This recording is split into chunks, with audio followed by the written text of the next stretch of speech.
பணம் வந்து நம்ம எப்பயும் என்ன செஞ்சுக்கலாம், சம்பாதிக்க முடியுமா முடியாதுங்களா? கர்த்தர் பணத்தை தருவாரா இல்லைங்களா? நீங்க எண்ணுவதற்கும் நினைப்பதற்கும் மேலாக உங்களுக்கு தருவார். சரிங்களா? தேவன் உங்களை ஆசீர்வதிக்கிறதுக்கு ஒரு நாள் போதுங்க, இன்னும் சொல்ல போனா ஒரு நிமிஷம் போதும். அப்படி ஆசீர்வதிச்சிருக்கிறார் ஆண்டவர். சரிங்களா? அதனால வந்து பணங்கிறது வந்து முக்கியம் கிடையாது. பணம் உங்களுக்கு தேவை, கர்த்தர் நிச்சயமா தருவார். ஆனா எதை இழந்து போயிடக்கூடாது, ரட்சிப்பை இழந்துடக்கூடாது. கிறிஸ்தவ வாழ்க்கைனா தைரியம் இருக்கணும். ஆமென்.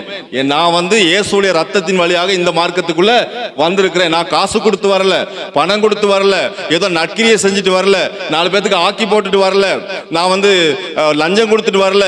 எனக்கு சர்வ வல்லமையுடைய தேவன் தன்னுடைய குமாரனை அனுப்பி நம்முடைய பாவங்களுக்காக கல்வாரி சிலுவையில் அவரை மரிக்க கொடுத்து ரத்தம் சிந்தி, அந்த ரத்த சிந்தனையினாலே என்னுடைய பாவங்கள் மன்னிக்கப்பட்டது.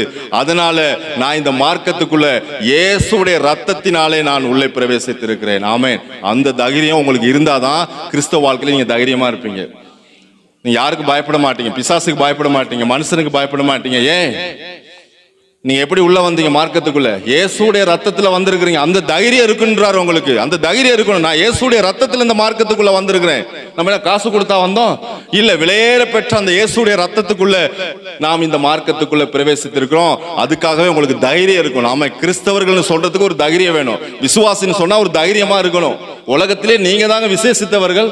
யார் விசேஷித்தவர்கள்? நீங்க தான். இயேசுடைய ரத்தத்துல மீட்கப்பட்டிருக்கிறீங்க.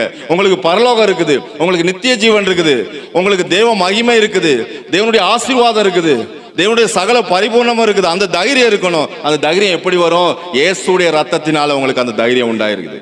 அதனால கிறிஸ்தவர்கள் பயப்படுகிறவர்கள் அல்ல, பலசாலிகள். ஆமென்.